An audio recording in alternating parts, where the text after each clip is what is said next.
High and low சேனலை மறக்காம subscribe பண்ணிருங்க அண்ட் மறக்காம பெல் பட்டனையும் கிளிக் பண்ணிருங்க.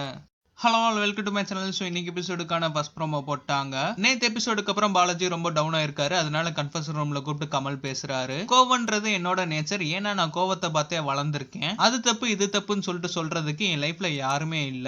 மக்களும் கமல் சாரும் சொல்லும் போது நான் என்னோட மிஸ்டேக்கை அப்செட் பண்ணிக்கிறேன். மிஸ்டேக்கை கரெக்ட் பண்ணிக்க எனக்கு தெரியும். நான் கண்டிப்பா திரும்பி எழுந்து வருவேன். அதுதான் என்னோட நேச்சர். வேற வழி இல்ல. பாலாஜி சாரி கேட்டுதான் ஆனும். அப்படி கேட்கலன்னா ஜூலி மாதிரி மாறிடுவாரு. அண்ட் இது பாலாஜிக்கு புதுசு கிடையாது. எல்லாமே பண்ணிட்டு திருப்பி சாரி கேட்கறது. அண்ட் கமல் நேத்து எபிசோட்ல கேட்ட மாதிரி எந்த பாலாஜி உண்மையான பாலாஜினே தெரியல. ஒரு சைடு ஃபுல்லா பாத்தீங்கன்னா ரொம்ப கோவம் அண்ட் ஈகோ மட்டும் தான் அவர்கிட்ட இருந்துச்சு. அண்ட் அதுக்கப்புறம் அவரோட சிச்சுவேஷன் அகைன்ஸ்டா போகும்போது சாரி கேட்டுறாரு. எங்கெங்க எப்படி மாறணுமோ அந்த மாதிரி கரெக்டா மாறிடுறாரு. இனிமேலாவது ஆரி என்ன பண்றாரு, அவரை என்ன சொல்லலாம்னு சொல்லிட்டு யோசிக்காம அவரோட கேம்ல கான்சென்ட்ரேட் பண்ணாருன்னா கண்டிப்பா அவருக்கு நல்லதா இருக்கும். பாலாஜிக்கு இன்னும் ஸ்பெஷல் பவர் ஒன்னு இருக்கு. அதை பிக் பாஸ் இன்னும் சொல்லவே இல்ல.